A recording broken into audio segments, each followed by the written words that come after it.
Hi, everybody. So Lara Ayoub was a mentee on Fortune's Global Mentoring Program in 2010. She came from Jordan, and she had 3 mentors: Carol Bartz, who was the CEO of Yahoo, Judy Olian, who was a dean at UCLA, and Roxanne Christ, who was a partner at Latham & Watkins. Lara, what were you doing then in your career, and what are you doing now? Well, I was fortunate enough to be selected in 2010 to attend the mentoring program. And at the time I was running a digital newsroom of Jordan's first independent newspaper. And when I was selected, I decided to, delve into this experience. And when I came back, there was a lot of new beginnings for me. Mainly, I started an NGO to focus on women empowerment, to remove the structural barriers that were holding women back from entering the workforce and staying there.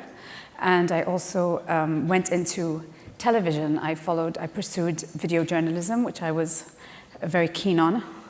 And so I came into, it was more of a going from inwards, all about me. And when I came back from the mentoring program, it was about outwards, looking at everything around me and all the women around me and paying attention to needs other than myself. Great. Lara, what did a typical day look like with your mentors? Oh, it was fascinating. I had 3 mentors. They had a lot of things in common, but they had a lot of things that were different. So the common thing about my mentors was that they would act and not react. So they would see something in my personality and they would change my program to fit it. They were connectors. They expanded my network, just like Vital Voices did. They connected me immediately with 33 women from around the world that fascinated me. And they were mentees, emerging leaders. And so there was an experience there. And there was also, they would look into our weaknesses, our challenges, and they were connectors. So we would go out for dinner, and I would find myself sitting next to Alyse, let's say. And then I would realize, why is my name next to Alyse?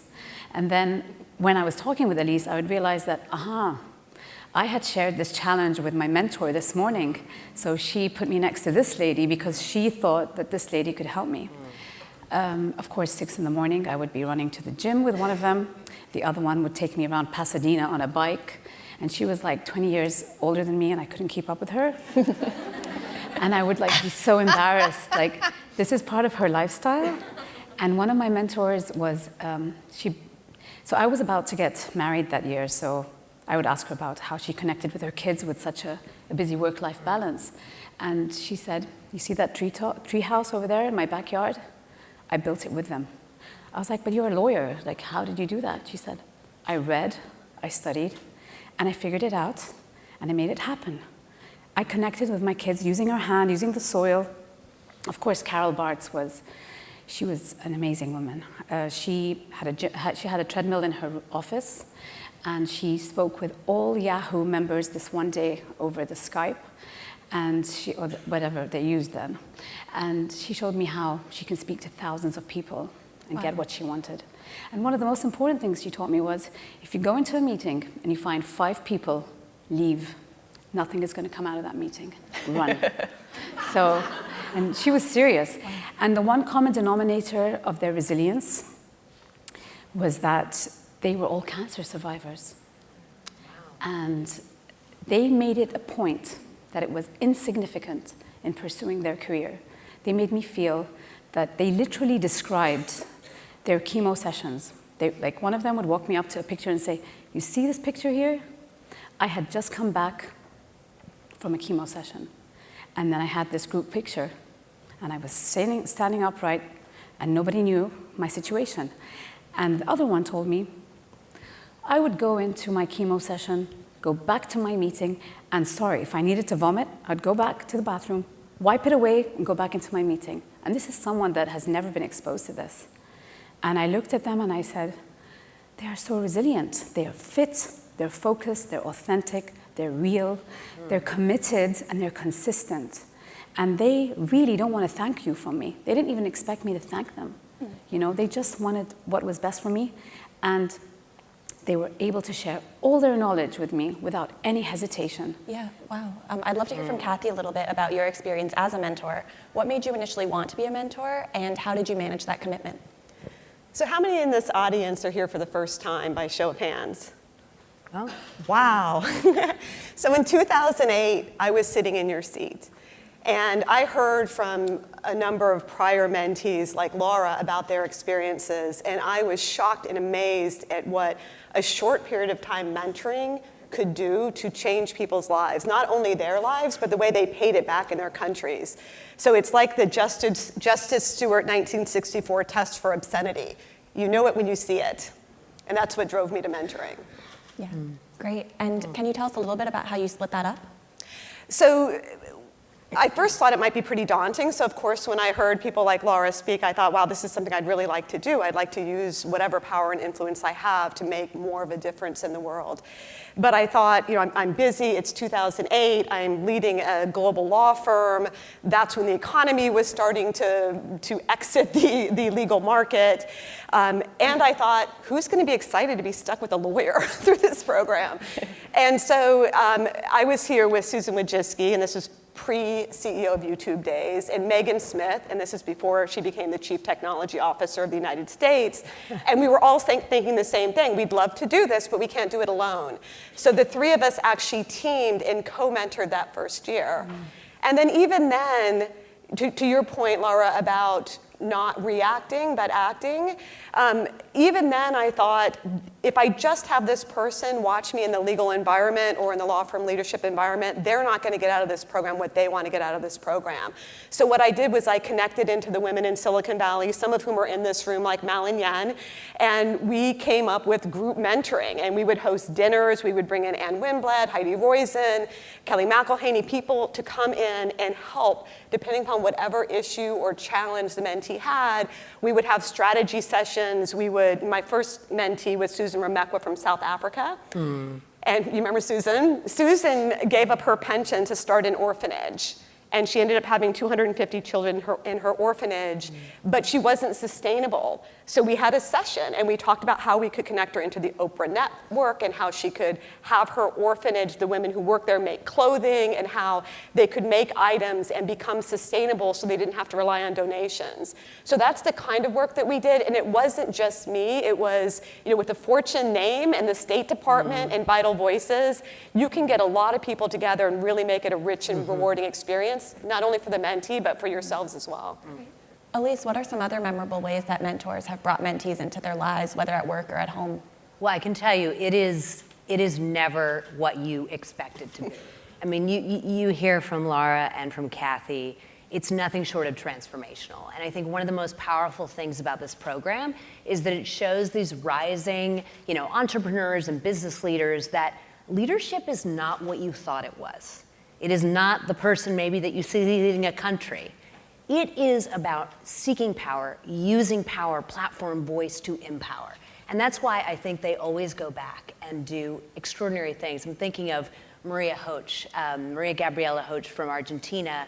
She was mentored and went back, one of the earliest mentees, went back and has trained and mentored 11,000 women in the 12 years since she was mentored. Wow. Maria Pacheco in Guatemala actually started working with her mentor, who was Kathy Calvin, who was the head of the UN Foundation. So mentors also come from many different sectors. I would actually tell all of you, it is like the badass women's club. So you don't have to be the CEO of a company. But it's women who understand this idea that we lead differently, and we lead wanting to have that legacy, because for the 338 women who have been mentored over the last 14 years of this program, it has impacted the lives of millions. And I can tell you that full stop because of all the follow-on programs and initiatives that have been launched, because these women go back and changed, and they realize, yeah, I've got to empower others. Great. Do we have any questions in the room?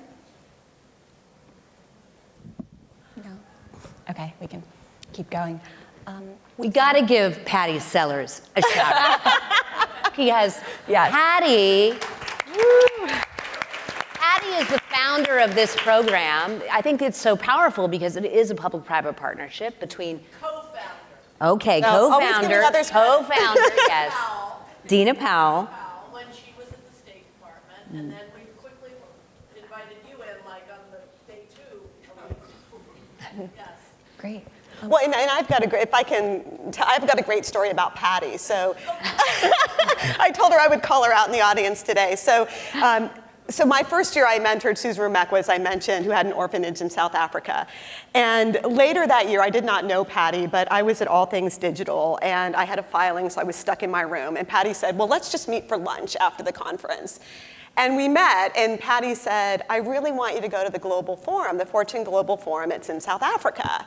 And I looked at my schedule and I said, I've got speaking engagements, I can't make this work. And then I thought, Patty, if you come with me to Johannesburg and go to the orphanage and write about the orphanage, and then we drive this bus that Megan Smith and Susan Wojcicki and I fundraised for Susan, if we drive that to the Global Forum, then I'll go to the Global Forum. 3 weeks later. 3 weeks later, 3 weeks later. And so we did that, and we brought Susan to the Global Forum. We actually, we brought this bus that we had purchased with the help of a lot of people in Silicon Valley. We plastered it with pictures of the mentorship program, of the orphanage, and parked it right in front of where Bill Clinton, Desmond Tutu, all of these people were coming in. We were literally on the road 23 hours from Johannesburg to Cape Town, and we called Anne Mulcahy. Remember that? Or Ursula Burns. Ursula Burns from Xerox Ursula Burns to get was these the CEO signs of Xerox made. at the time because we wanted to get a big sign for the side of the bus. And they ended up helping us. They did. Yeah. And then Google Maps was really just, this was They were tracking 2009. it. Megan Smith had Google Maps Smith was tracking our voyage. At Google was helping us, like tracking us on Google Maps. It was great. And it Takes a was village. completely entrepreneurial. And we ended up putting Susan, front and center at the Global Forum and spreading the word about this wonderful program. Yeah. So back to Kathi. I think the thing that's so important about this program is that you as a mentor are just as transformed as the mentees. I have right here, you always all wondered, why did she come on stage with her purse? This is the Kathi clutch, named after this woman because it was made by her mentee.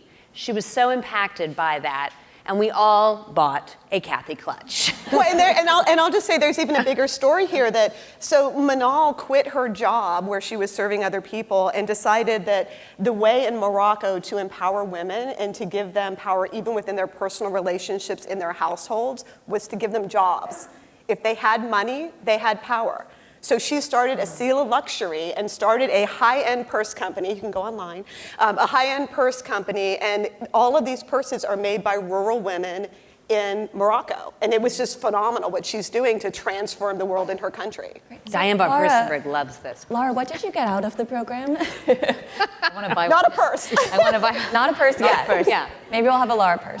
The first thing I got out of the program was a sense of purpose, where I was going. So I was like a loose cannon. I had so much energy. I was like a bullet. I didn't have any definition to my energy. I wanted something, but I didn't find anyone to guide me.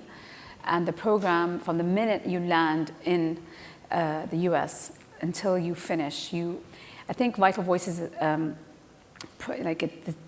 puts it in a way that you will meet different experiences just right before you meet your mentors. Like we had a week in Washington, and every single person played a role in shaping this mentoring experience. For example, there was Anne Valerie, who had just survived. She was a mentee.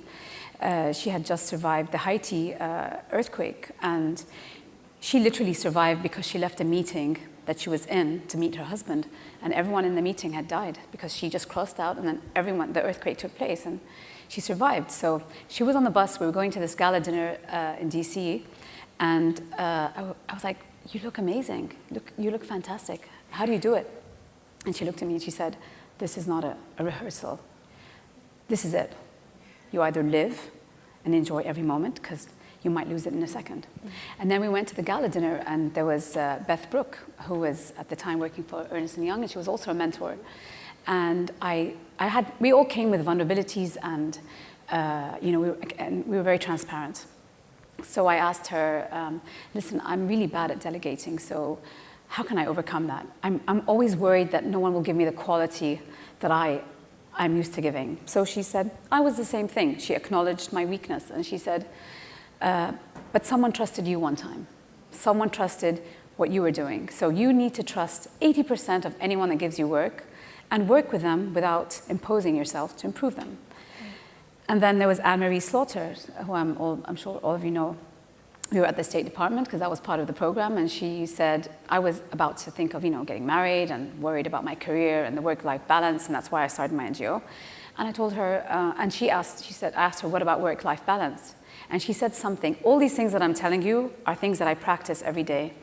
And she said, family comes first, work comes together, not second. And so when I came back, there was a sense of purpose. I removed the I from my life, and it became about the we, the you, the other people. For me, the most rewarding thing about leadership was that my mentors, they showed me, they did not tell me, they did not impose, and I decided that this should be my leadership way, and I keep improving. And just last year, Vital Voices hooked me with another mentor from Johnson & Johnson. Great. I think, Lara, that's all the time we have. Yeah, sure. But thank you all so much for talking about this program. And I can talk forever. if you have any questions about how to sign up, come ask Alyse or Fortune. Thank you.